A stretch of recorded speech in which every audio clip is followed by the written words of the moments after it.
السلام علیکم ناظرین، اس ایپیسوڈ کی آغاز میں کاراتیگن سلطان صلاح الدین کے پاس کھڑا کہہ رہا تھا، سلطان حضرت شاٹیلون کو آپ نے رکھ لیا ہے، مگر بالیان کو کیوں جانے دیا؟ اس پر بھروسہ نہیں رہا۔ آستین کا سانپ ہے، مطلب ہی زہریلا ہے، اپنی تلوار ہمیشہ تیز دھار رکھتا ہے۔ ہم نے اسے تخت پر بٹھانے کے لیے اپنی جانیں داؤں پر لگا دی، مگر اس نے رملہ میں ہمارے خلاف تلوار اٹھانے میں کوئی جھجک نہیں دکھائی۔ صلاح الدین کہتے ہیں صف بالکل واضح ہے، مگر اس سے دوستی نہیں کرنے والا۔ لیکن دوسری طرف کے معاملات کچھ الگ ہیں، ہمیں قدس میں عقل سلیم رکھنے والے لوگوں کی ضرورت ہے۔ اتنے میں ہی مرکزی دروازہ کھلتا ہے، سپاہی اندر داخل ہوتے ہیں۔ عزیز سپاہی کہتے ہیں سلطان شاٹیلون کو زلدان میں ڈال دیا گیا ہے، آپ کے حکم کا انتظار ہے۔ صلاح الدین کہتے ہیں فی الحال وہیں پڑا رہے۔ اتنے میں ہی خلیل آ کر کہتے ہیں سلطان حضرت، بچہ محل میں نہیں ہے، اس کی آیا بھی غائب ہے۔ یہ سن کر سلطان کافی زیادہ حیران ہو جاتے ہیں اور پوچھتے ہیں کیا مطلب ہے محل میں نہیں ہے؟ دن دہاڑے سلطان کو کون لے گیا؟ خلیل کہتا ہے قسم سے سلطان، میں بھی حیران ہو کر رہ گیا ہوں۔ سلطان صلاح الدین کہتے ہیں فوراً تلاشی کے لیے نکلا جائے۔ کاراتیگن کہتا ہے ٹھہریں سلطان، پریشان مت ہوں، میرا بھانجا میرے پاس ہے۔ سب لوگ یہ سن کر کافی حیران ہوتے ہیں۔ صلاح الدین کہتے ہیں تمہارے پاس، اس کا کیا مطلب ہے؟ کاراتیگن کہتا ہے آپ کی موت کی خبر سنی تو مجھے اندازہ نہیں ہو پایا کہ کیا کرنا چاہیے، تو اسے گمشتگین کے قبضے سے نکال کر محل سے باہر منتقل کر دیا۔ ادھر دوسری جانب جنگل میں ہم دیکھتے ہیں البیز اپنے آدمیوں کے ساتھ شہزادے اسماعیل کو گھوڑا گاڑی میں لے کر آگے بڑھ رہا تھا۔ ایک سپاہی پوچھتا ہے کچھ تو گڑبڑ ہے حضور؟ البیز کہتا ہے رکو، کچھ آوازیں سنائی دے رہی ہیں، تم لوگ گاڑیوں کی حفاظت کرو۔ سب اپنے گھوڑوں سے نیچے اتر جاتے ہیں اور اپنی تلواریں نکال لیتے ہیں اور مسلسل آگے بڑھتے ہیں۔ اتنے میں ہی سامنے سے گمشتگین کا آدمی اپنے آدمیوں کے ساتھ پہنچ جاتا ہے۔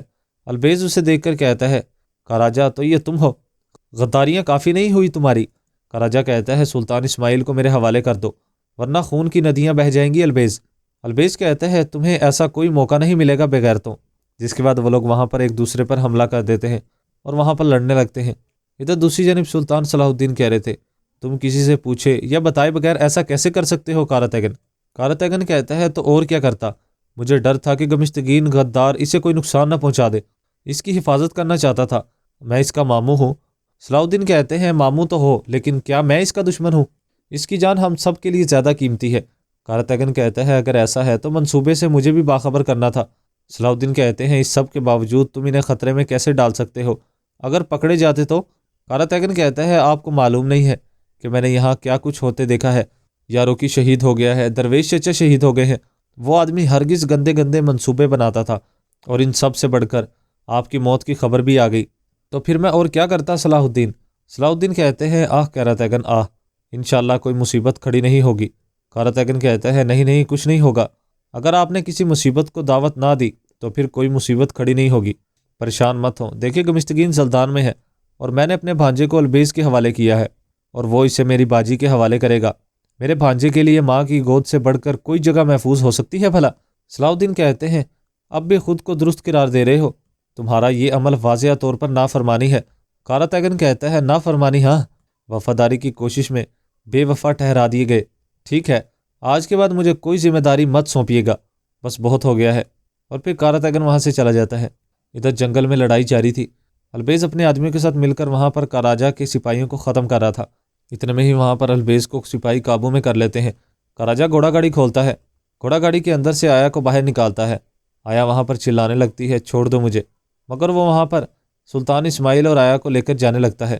البیز کہتا ہے خبردار انہیں چھونا بھی مت، ورنہ میں تمہارے ہاتھ کاٹ ڈالوں گا۔ کاراجا وہاں سے سلطان اسماعیل کو لے جاتا ہے۔ اسی دوران وہاں پر ایک اور گھوڑا گاڑی پہنچتی ہے اور اس کے اندر سے کونتس باہر نکلتی ہے۔ البیز اسے دیکھ کر کافی حیران ہوتا ہے۔ البیز کہتا ہے میری عقل سلامت رکھ خدا، یہ لوگ اتحادی کیسے بن گئے؟ میرا تو دماغ ہی کام نہیں کر رہا ہے۔ کونتس وہاں پر آیا کے پاس آ کر بچہ مانگنے لگتی ہے۔ آیا کہتی ہے میں نہیں دوں گی۔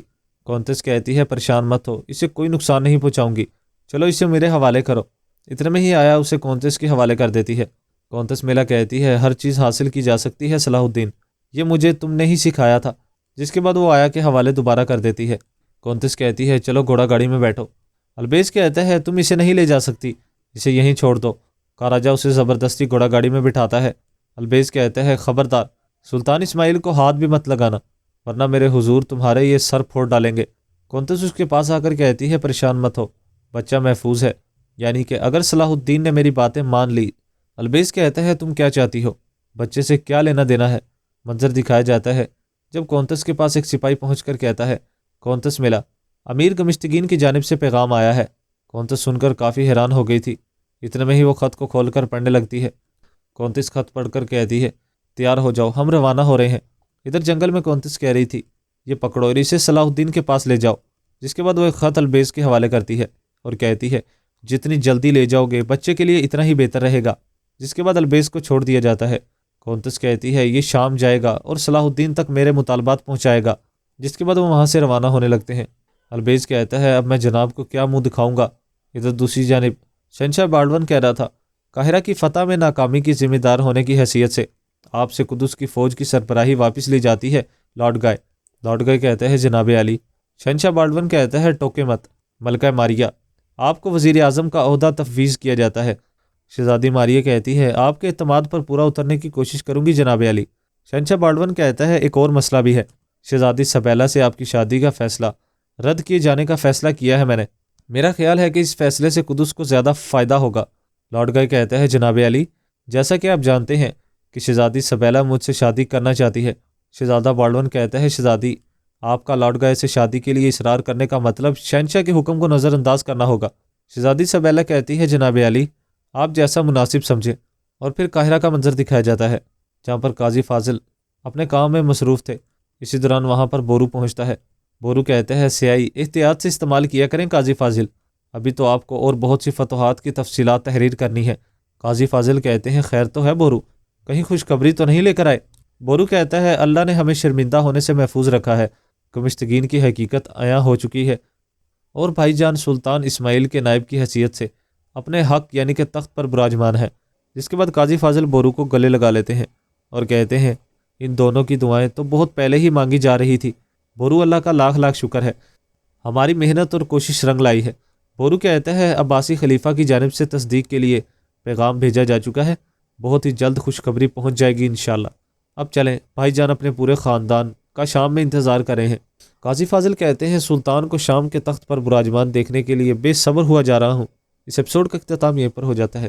ایپیسوڈ پسند ہے تو ویڈیو کو لائک کر کے چینل کو سبسکرائب کر دیں اور ساتھ ہی کے بیل نوٹیفیکیشن کو آل کر دیں۔ اب ملاقات ہوگی نیکسٹ ویڈیو میں، تب تک کے لیے اپنا خیال رکھیں، دعاؤں میں یاد رکھیں۔ اللہ نگہبان۔